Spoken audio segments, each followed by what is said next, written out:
Ceci est mon corps, ceci est mon sang. Prenez, mangez-en tous, prenez, buvez-en tous, dit Jésus à ses disciples lors de la dernière scène en leur donnant le pain et le vin en mémorial de l'alliance nouvelle et éternelle en lui le Christ, alliance éternelle entre Dieu et l'homme. C'est le mystère du corps et du sang de Christ donné pour la vie du monde que nous célébrons cette solennité du très saint sacrement. Dans Jean 6, 51, le Seigneur dit « Moi je suis le pain vivant qui est descendu du ciel. Si quelqu'un mange de ce pain, il vivra éternellement. » Il continue et dit « Je vous le dis, si vous ne mangez pas la chair du Fils de l'homme et si vous ne buvez pas son sang, vous n'avez point la vie en vous. Car ma chair est vraiment une nourriture et mon sang vraiment une boisson. » Ce sont des paroles très dures à accepter. Pas seulement pour les contemporains de Jésus qui avaient réagi à ces paroles en disant « Mais comment peut-il donner sa chair à manger ?» mais aussi pour plusieurs d'entre nous aujourd'hui. Et l'Évangile dit que dès ce moment-là, plusieurs disciples se retirèrent et ils n'allaient plus avec lui. Parce qu'il a persisté et il leur a dit « Celui qui mange ma chair et boit mon sang demeure en moi et moi en lui.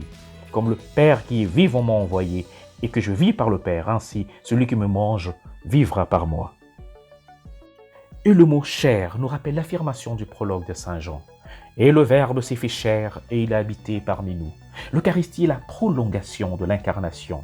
L'Emmanuel, Dieu parmi nous, le Verbe de Dieu qui en Marie a pris chair il y a 2000 ans, est le même qui se rend présent à nous dans chaque Eucharistie, dans sa chair et dans son sang, comme il a promis à ses disciples. « Et moi, je suis avec vous tous les jours jusqu'à la fin des temps. » Dans l'Ancien Testament, l'arche de l'Alliance était le signe de la présence de Dieu au milieu du peuple.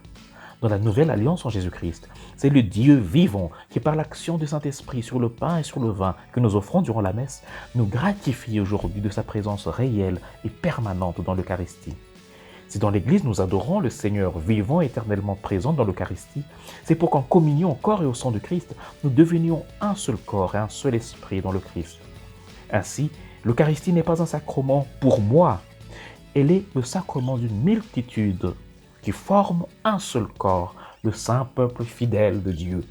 Saint Paul a rappelé aux Corinthiens quand il disait « Puisqu'il y a un seul pain, la multitude que nous sommes est un seul corps, car nous avons tous part à un seul pain. » L'Eucharistie est le sacrement de l'unité. Celui qui la reçoit ne peut être qu'un artisan de l'unité, parce qu'il naît en lui, dans son ADN spirituel, la construction de l'unité.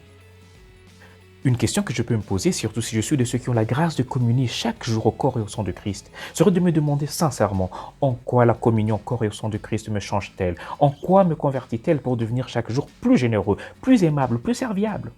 Et si en toute sincérité, je sens que malgré mes fréquentes communions, que j'ai peut-être réduit à une simple routine, je reste le même ou au contraire deviens pire chaque jour, nuisible, envieux, jaloux, paresseux, orgueilleux, égoïste, luxurieux, je dois me rappeler ces paroles de saint Paul aux Corinthiens.